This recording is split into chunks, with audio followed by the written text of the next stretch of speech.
declared what we can regard as a state of emergency, where we then had to deal with the lockdowns from soft lockdown to the situation of a hard lockdown.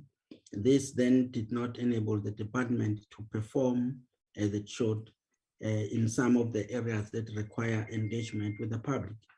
We also then had the budget cuts during this year, which meant that there was a reprioritization, particularly towards the Department of Health, to enable them to cope with the pandemic in hospitals and save lives.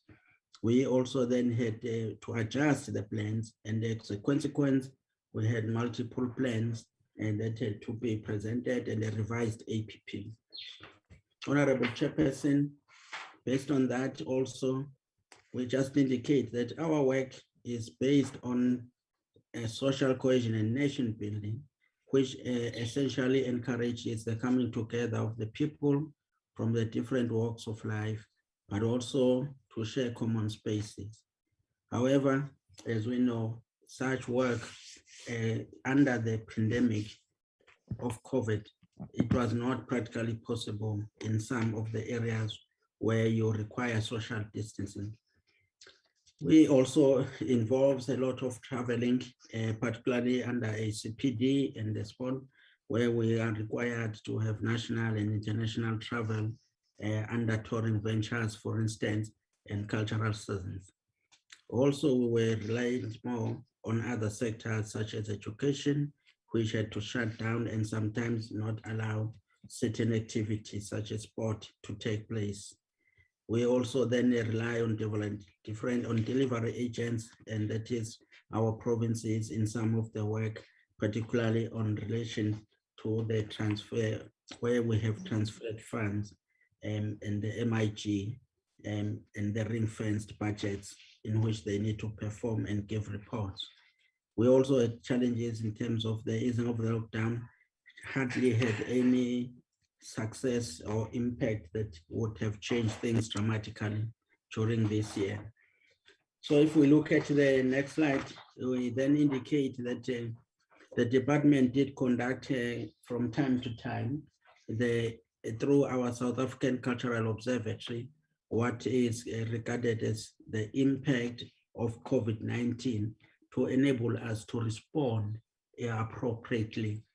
And as you can see at a high level, when we did this during the very first hard lockdown, 95 of the respondents in the cultural industries reported that they had experienced cancellation of their events, either temporarily or indefinitely, while 11% of businesses and freelancers said that they could probably continue at the time with about 60% of more of their normal business.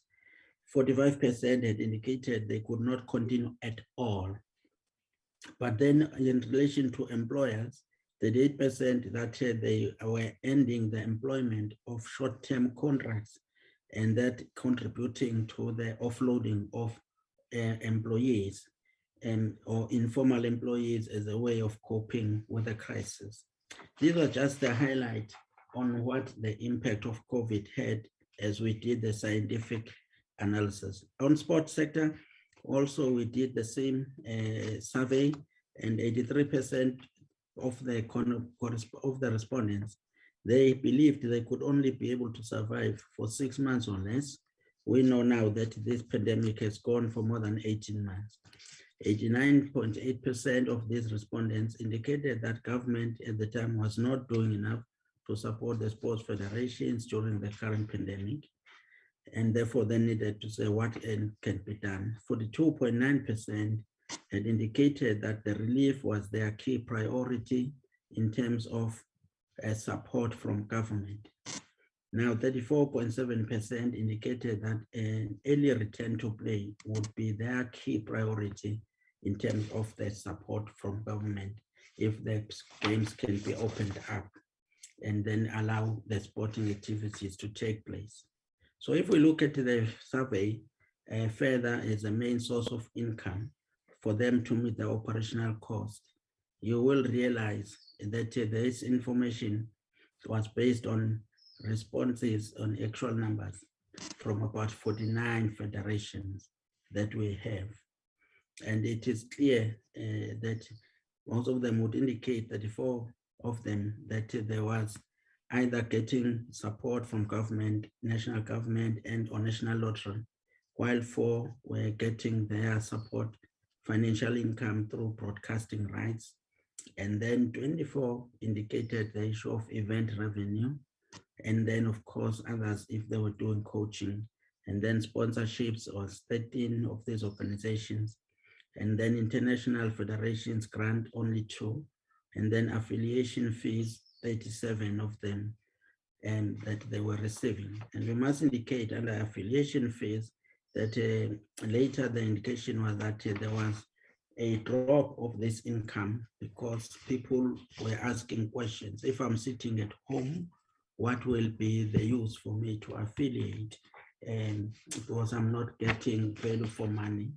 And there was serious crisis also of job losses.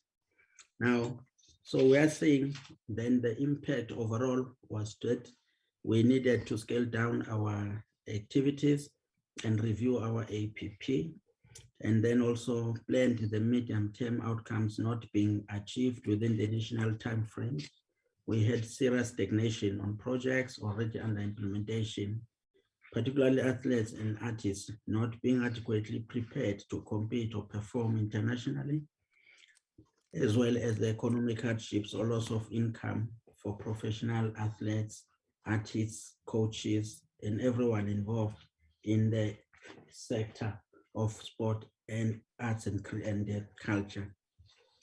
Now, if we take you through, and then we had to revise the operational, the APP, and we came to the portfolio committee to present that revised APP. A thorough situational analysis after looking at the impact had to be done, and to see what can be salvaged or what we need to revise and reduce. And then new indicators had to include the issue of the funds that were redirected towards the relief efforts and that we had to present to the committee. We also had to look at the projections based on the lockdown level. At what level are we likely to have delivery, and what type of activities within the APP will be able to be delivered, and what are the hotspots where we are not able to go into deliver.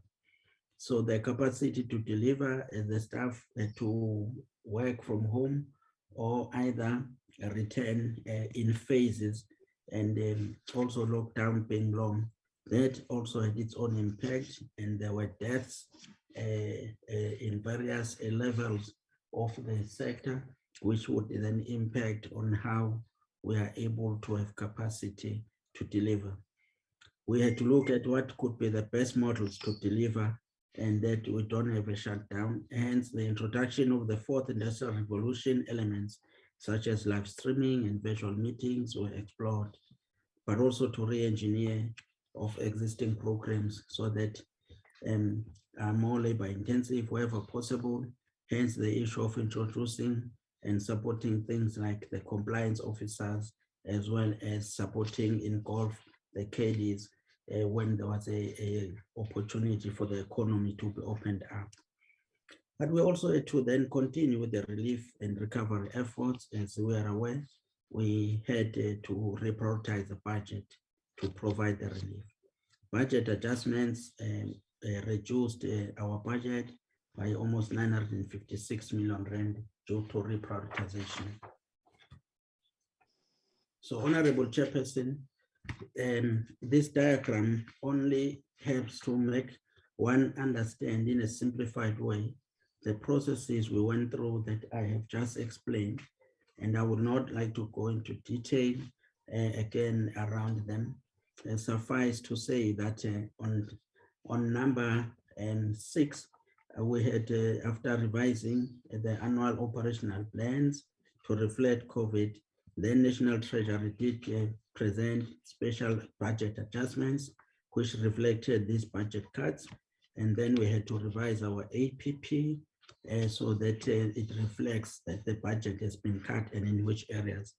And eventually we had to then table the revised APP in July and present to the PC on the 21st of July.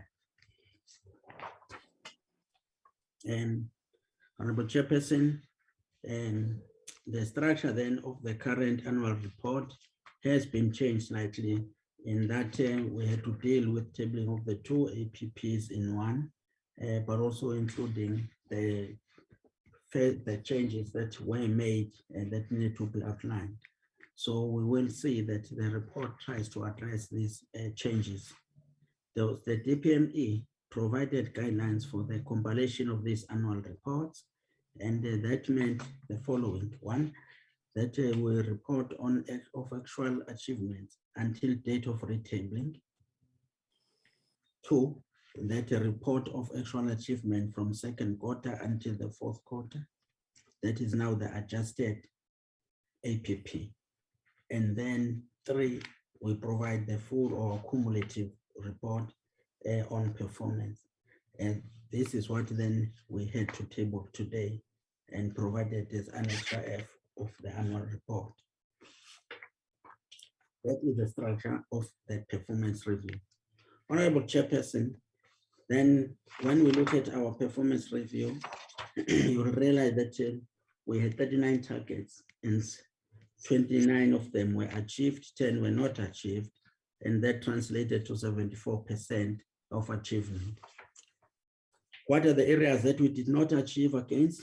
As I've indicated, Chairperson, that 10 were not achieved, and these are the number of services modernized, the percentage of invoices paid within 30 days, number of heritage legacy projects implemented, the number of provincial resistance and liberation heritage route sites developed and managed, the number of capacity building projects financially supported, the number of provincial community arts development programs implemented per year, the number of moral regeneration movement projects financially supported, overarching social compact, and then the number of gender-based violence and femicide programs financially supported, and the number of artists placed in schools per year.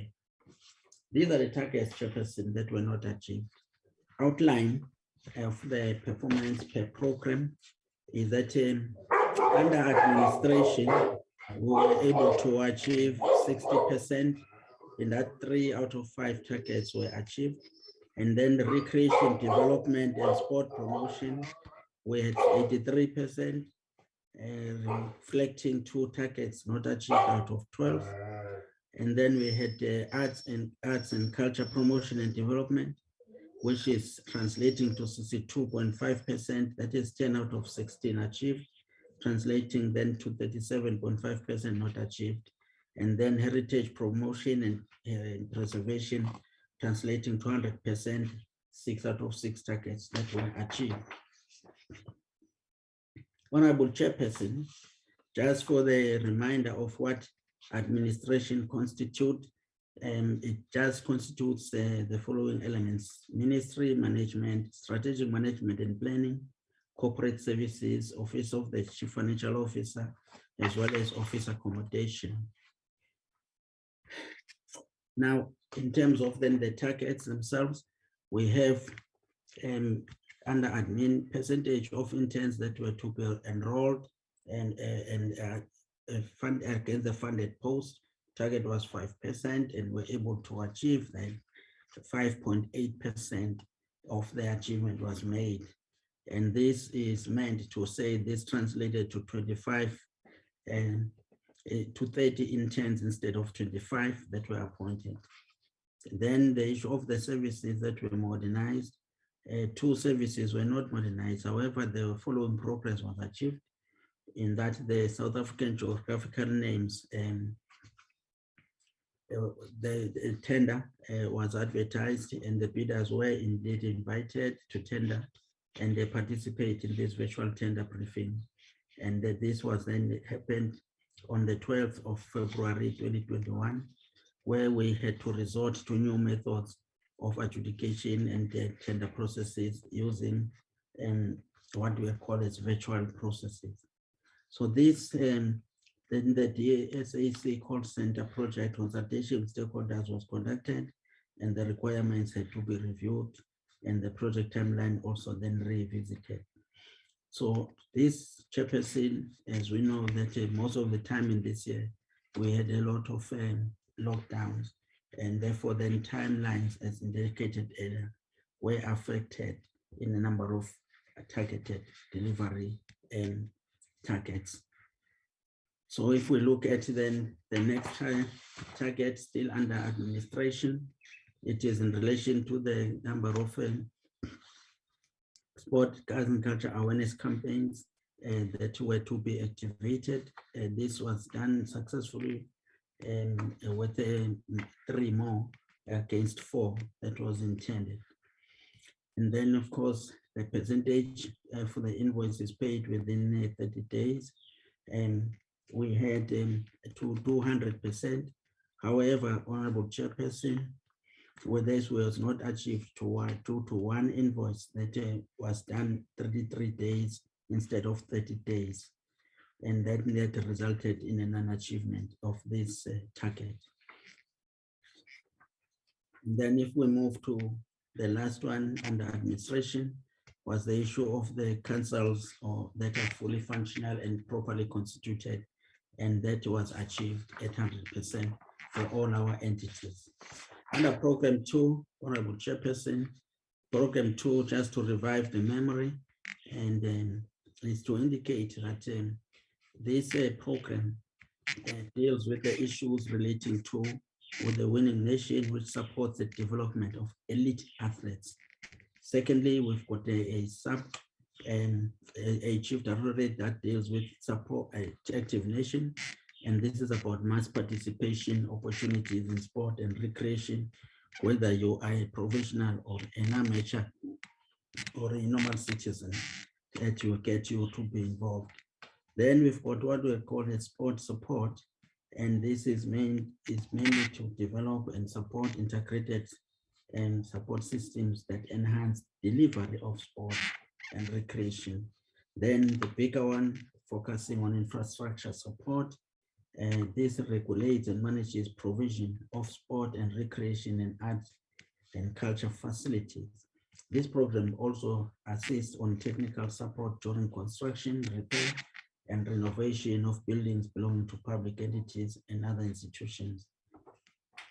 Honorable Chairperson, the individual targets under this program included the issue of having 40 athletes supported through scientific program. And this we were able to achieve. And then we had a number of athletes also supported by sport academies. And the target that was revised at 1,850, were able to achieve 2,249, which was 399 more. And then we had to deal with also then the next target was the number of sport and recreation campaigns and events. We targeted 2, and then after that we were able to achieve 2. And then these include, to achieve 3, which was more by 1. And then the contribution there is that of the big walk, the national recreation and the ministerial outreach program. Then we had a number of people actively participating in sport, recreation promotion campaigns. This target to be revised dramatically down to 2,400, and we were able to still able to achieve 3,553, which was more by 1,153. And this target is indicated dramatically revised down because it requires mass participation of people. And then we had a target that